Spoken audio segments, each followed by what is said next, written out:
this panel. Again, you have made me unleash my dogs of war.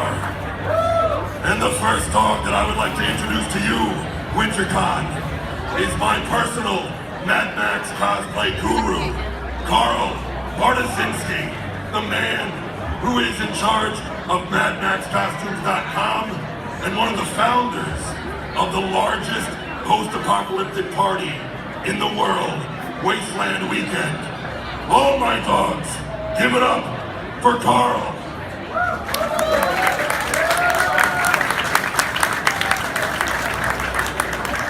Thank you guys, it's really great to be here. What an amazing panel we have for you today. And what an amazing reunion we have for you today. It's been 35 years since the making of Mad Max 2: The Road Warrior. And it's also been about 35 years since some of these guys have seen each other. So this is a really amazing thing here today. There have been 4 films in the franchise: Mad Max 2: The Road Warrior, Mad Max Beyond Thunderdome, and of course Fury Road, which came out last year.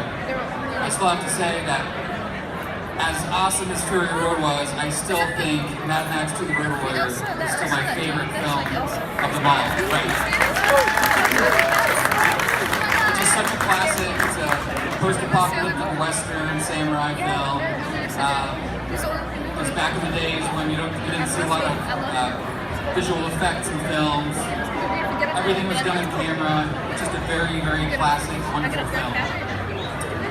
So, I'm going to begin introducing the actors we have here today. They flew from all over the place: Los Angeles, Australia, the UK. I myself flew from Los Angeles just for this, to be here for this.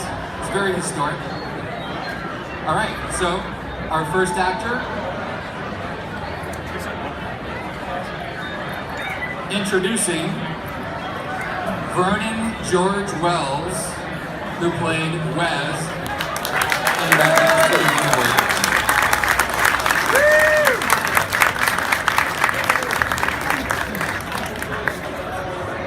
Next up, we have Shell Nielsen, who played none other than the Lord Humongous.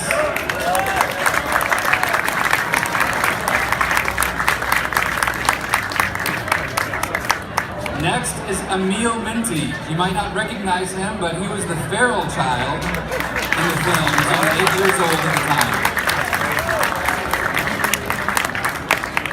Next, we have the beautiful Virginia Hay, the warrior woman. And last but not least, Bruce Spence, the gyro captain, also Jedediah in Mad Max Beyond Thunderdome. So the way this is going to work, we're going to ask a few questions, and then later on we're going to open it up for questions out in the audience. So think about what you want to ask these guys. I think the first question we're going to ask is, if you guys are all ready. It's been 35 years. What do you all think about what the movie has become over the last 35 years, and what do you think about all the fandom and all of the celebration of the film? Personally, I think you're all bloody insane. Seriously. I think it's amazing. I don't know about the rest of them, but when we made this film, we thought it was going to be a wonderful little film. Nobody, I think in their wildest imagination, thought that it would become the phenomenon that it became. And it's funny because it works in 2 ways. To be in a film like Mad Max, like Road Warrior, is an amazing experience. It's an amazing thing to be involved in. The other problem is it becomes this big millstone around your neck that everybody expects that's the only thing you can do.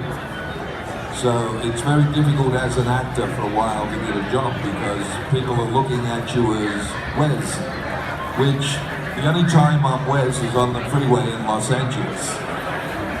Then I'm very much Wes. But the fans, I adore them. It's really cool to come to shows like this where you get to talk to all you people, find out what you think about us, what you think about the film. And that is really the good thing about it, because without you, we don't have a job. So we owe you a debt of thanks, and you guys keep buying our fucking movies or we're going to come down and get your asses. He's absolutely right. My man. Same thing with me. I jumped on the train last year, and I thought the train stopped a long time ago, and here I am in New York, never been here before. A fantastic experience. I didn't think that's going to happen. Then we started to do the movie, right? And thank you guys for coming and seeing me, because as I said, right, you must be fucking insane, right? Because to have my autograph after 35 years, right, I can't almost see what I write in. But thank you. Thank you all. I think one of the reasons that these films have sustained over the years is because we need these stories to be told. Anybody who's read Joseph Campbell, The Hero with 1,000 Faces, that's the synthesis of all mythological stories that go back to the Greeks and the Romans and so on. And these films are based on that. And we need these stories to be told, just like the Star Wars movies, just like the Lord of the Rings films. These are all stories based on those great mythological stories that have kept people alive. We have a psychological need for these kind of stories, a philosophical background, the moral stories that go through them. And I think that's why we're still here today, because we need them.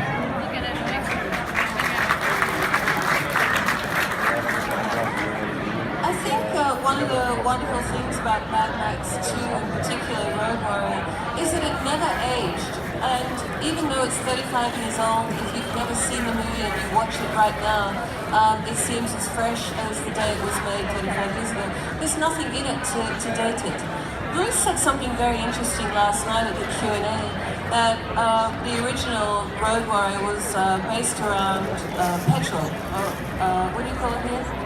Gasoline. Tell that story. Tell the story. I think George Miller, the director and also the conceiver of this whole storyline, he's a very prescient man. He looks at the present world and sees what the future might hold for us. And that's why those early films were based on gasoline being a rare element, something that we fought for, that we were desperate for, because we needed that our survival was based on it. Yeah. Our survival was based on it. And today, Fury Road continues that line, except it's no longer gasoline, it's water.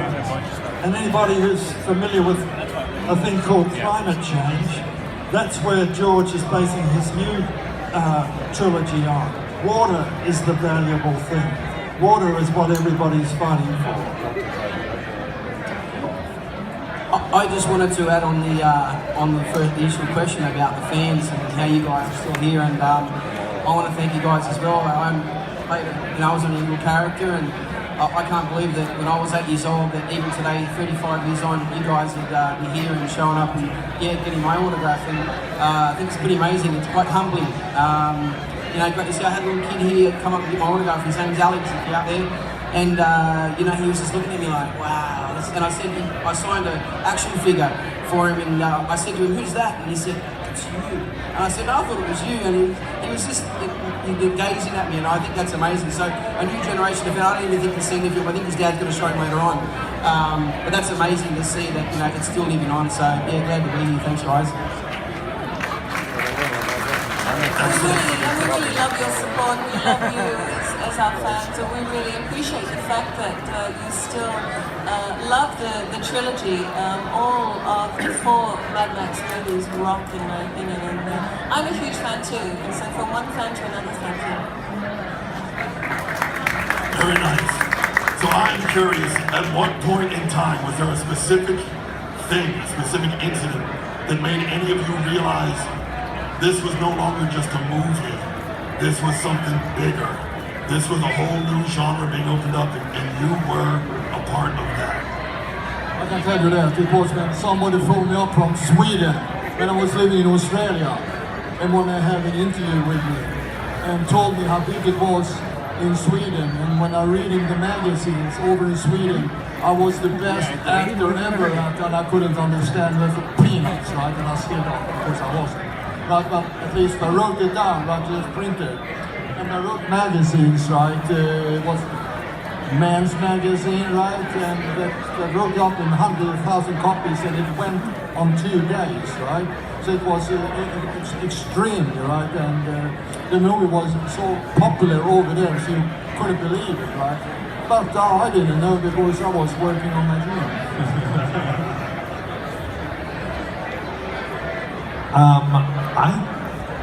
I never wanted to be an actor, just so you know the truth.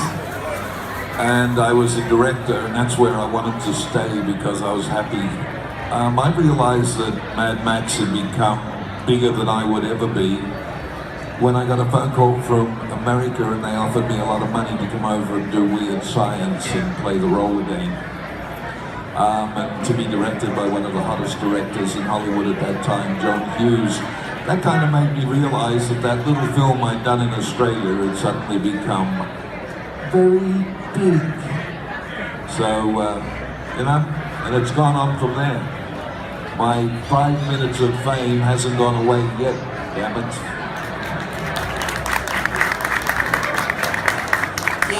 Yeah, I probably realised it a little bit later. About 15 years ago, I went to, we had a reunion back in Broken Hill. It was done by guys, Back to the Max was the reunion.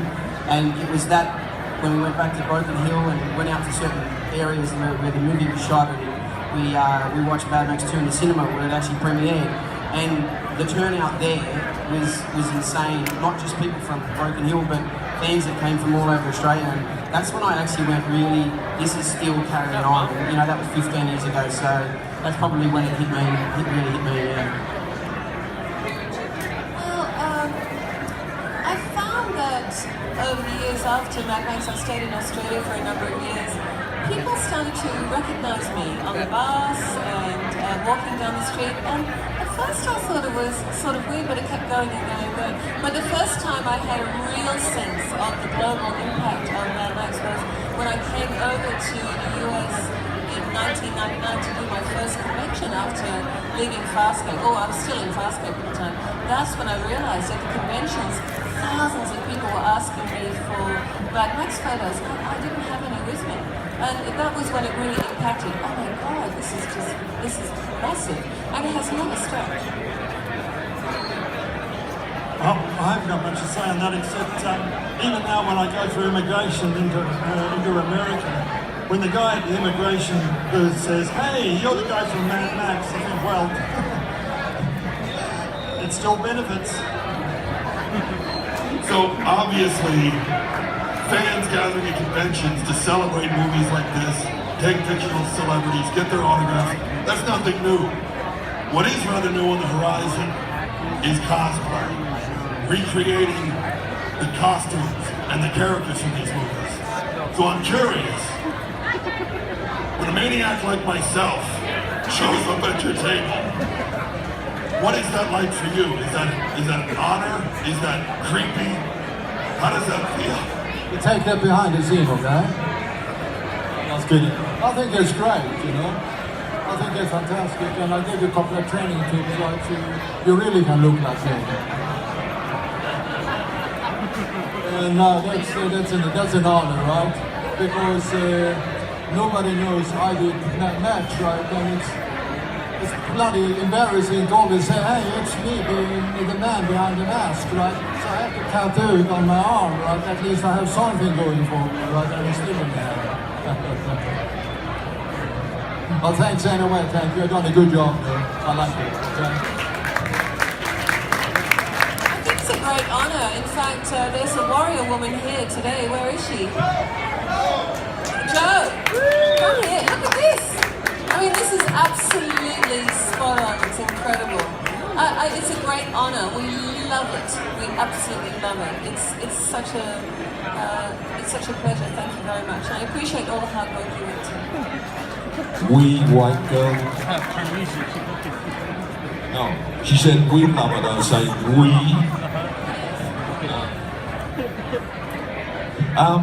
I find it really interesting because it's very rare that I see someone that actually wears the full costume that I wore, which means that they've got the ass.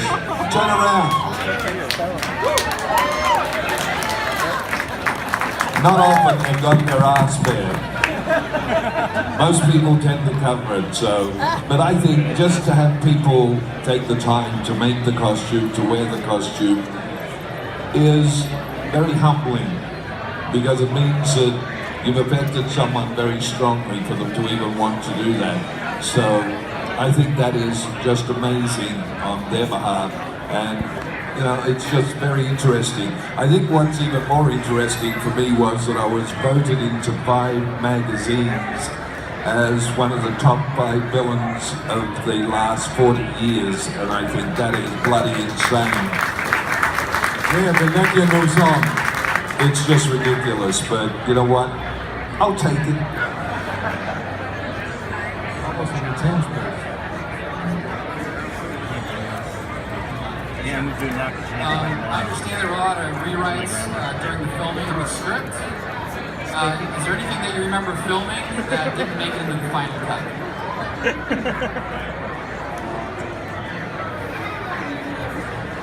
I remember things they put on.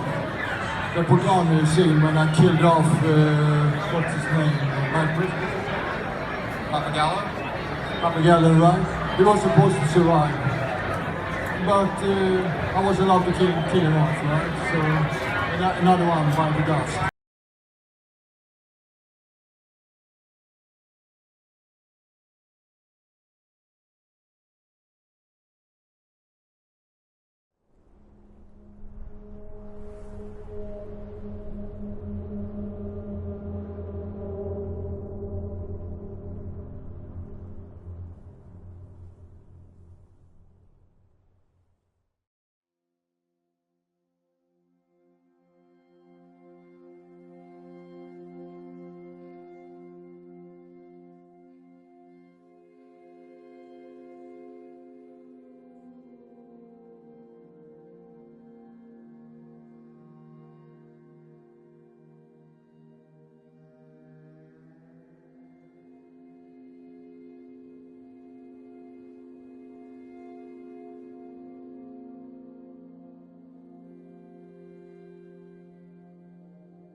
It is known that the world fell, and that most people in it died.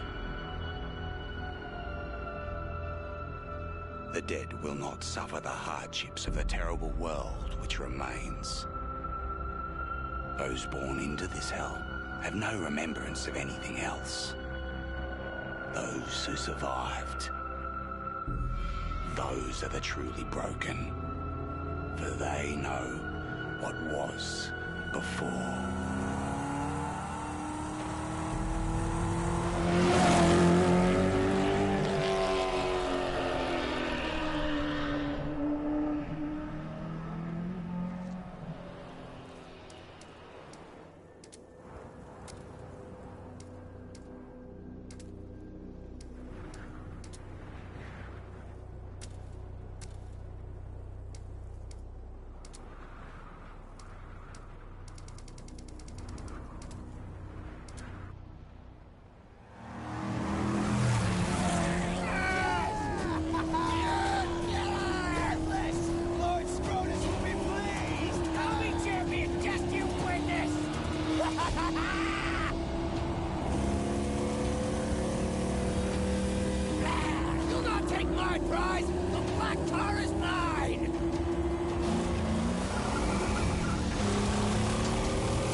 One such man, one who had lost all, over and over, and to this he had lost his sanity. His was a never-ending journey away from the phantoms of his past. He believed he could silence the cacophony in his mind and find peace beyond a place he called the Plains of Silence. He now had the vehicle, the weapons, the provisions and the fortitude. He only needed the fuel. And here, there was but one place to go for fuel. Gastown.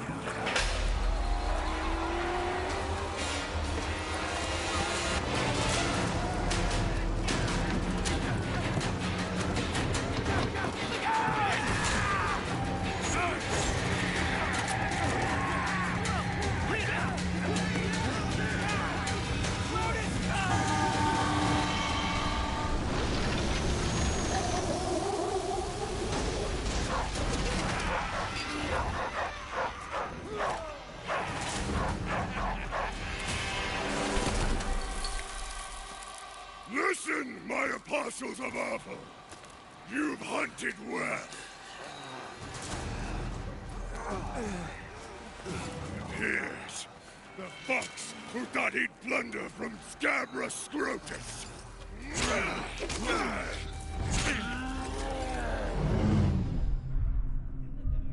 We move out, my creatures.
Won't somebody tell me an answer if you can?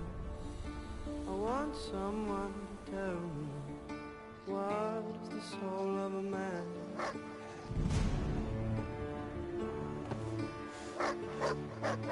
I'm going to ask a question. Answer if you can. Will anyone here tell me what is the soul of a man? For another brawl.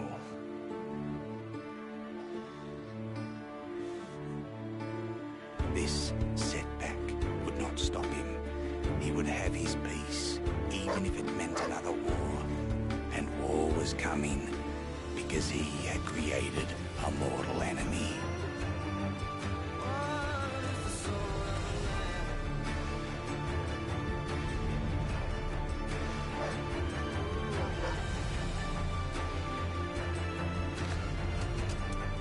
Good boy.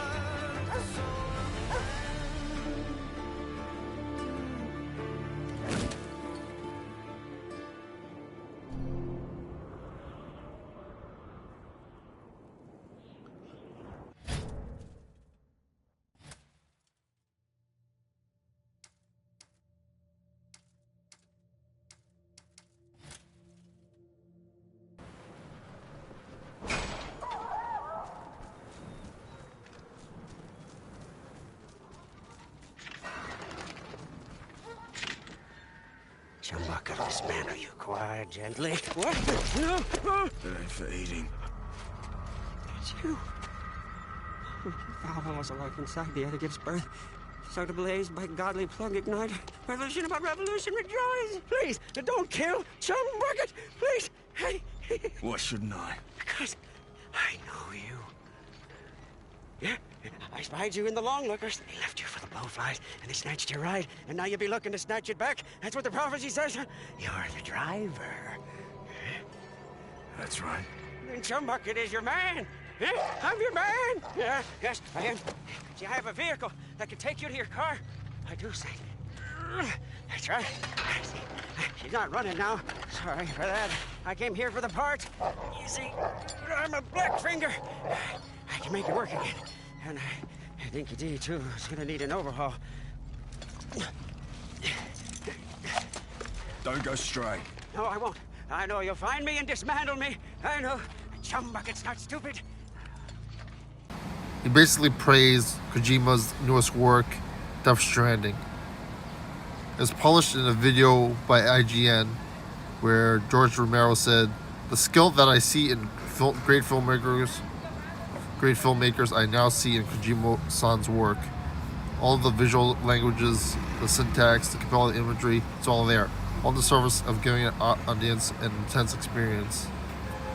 The risk is that people just don't accept it. It's too radical in some way. Of course, the upside is that you change the medium that you're working in."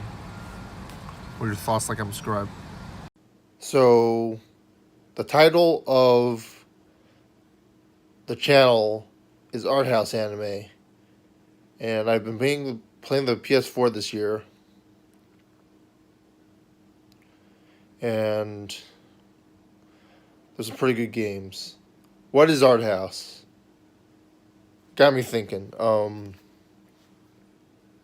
Mad Max the game and Yakuza 6 got me thinking. Mad Max is considered an art house film or an indie film or a non-traditional, non-blockbustery film. Yakuza 6 has like Takeshi Kitano in it. Great director, great actor, etc. What do you I've got to start with, you have Mad Max, a brand that's associated with video games. That should have been a lot bigger of a deal. It's probably been advertised that Takeshi Kitano is in Yakuza 6, but I just really like the acting in the game. And the performances, the cutscenes, and the gameplay itself is very good too. Roger Ebert said games shouldn't necessarily be considered art. He's passed on, and he said before he wasn't exactly sure if that necessarily made sense or was actually true. But those two games got me thinking about art house games and our title of the channel, Arthouse Anime. You have a game like Mad Max was inspired by such a non-child-friendly, appeal to the masses game or movie. Yeah, I don't know. It didn't feel like it was genuine at times. It felt like it was trying hard to be Mad Max, but it wasn't done by George Miller, which is unfortunate. I don't know, it just got me thinking, like, if it was done by George Miller, wouldn't that be awesome? And Yakuza 6, Takeshi Kitano. His role in it's pretty minor, and it seems more comedy than anything, but it's like, imagine if you got, like, Javier Bardem or someone crazy in the game now. Like, you couldn't do that in the 8-bit era, but, like, you could now with, like, voice acting and all these huge budgets for games. What are your thoughts, like, I'm Scribe?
Final report of the commercial starship Nostromo.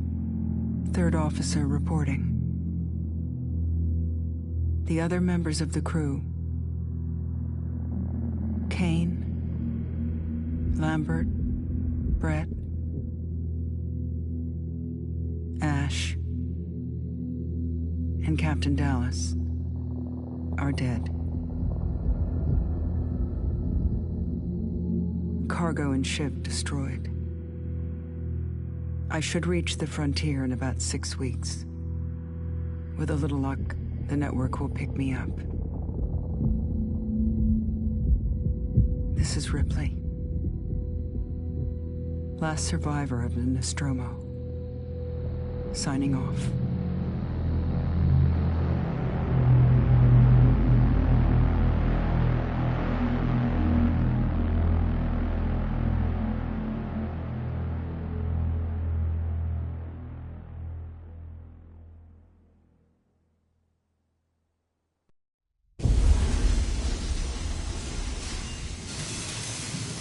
Ripley?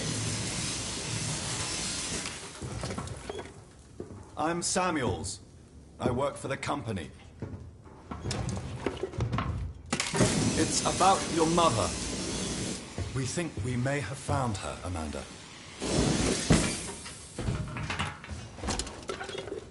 A commercial vessel, the Anisadora, has recovered what we believe to be the flight recorder unit of the Nostromo.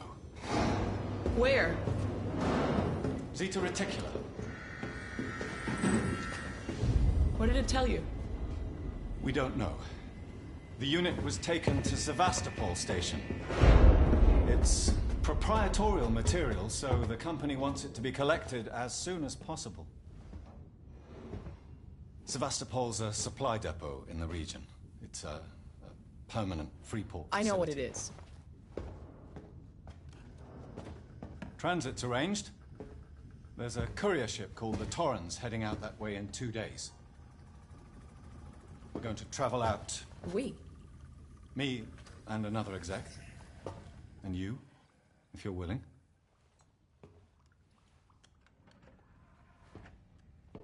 Look, Ripley, when this job came across my desk, I read the case history. I know why you're working in the region where she went missing. You're still looking, aren't you? I've been cleared to offer you a place on the Torrens if you want to come along. Maybe there'll be some closure for you.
Ah, Ripley.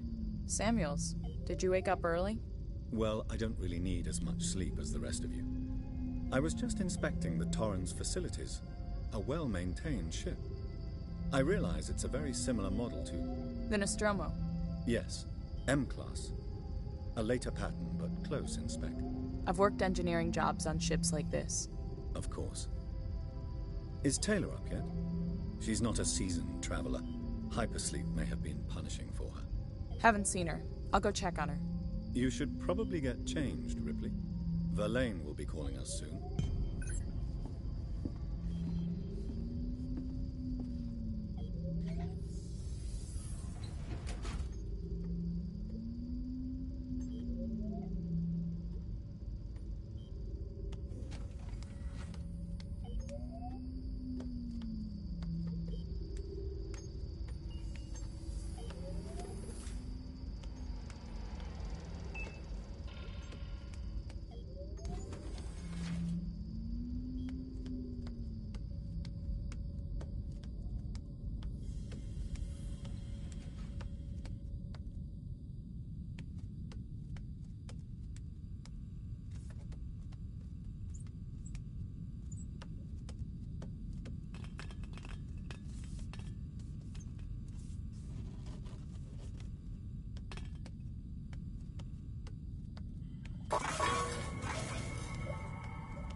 Taylor. Good morning. Ripley, it's certainly not good, and I very much doubt it's morning either. Sorry. I feel like death. I don't know how you people put up with hypersleep regularly. You get used to it. I don't do long haul very often. Most legal execs don't travel further than the coffee machine. I'm surprised Weyland-Yutani felt the need to send legal at all. The loss of the Nostromo and its cargo cost the company a lot of money. It's important we find out what happened. If I can close the case with a conclusive accident report, it'll look great with my superiors. I'm sorry. That was insensitive. I realize your mother has been missing for 15 years, and you... It's okay. We'll both get what we want, right? Have you seen Samuels? He's probably been up for hours. You should probably get changed before Verlaine calls us.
He basically praised Kojima's newest work, Death Stranding. It was published in a video by IGN where George Romero said, "The skill that I see in great filmmakers I now see in Kojima-san's work. All the visual languages, the syntax, the compelling imagery, it's all there. On the surface of giving an audience an intense experience. The risk is that people just don't accept it. It's too radical in some way. Of course, the upside is that you change the medium that you're working in." What are your thoughts, like I'm subscribed?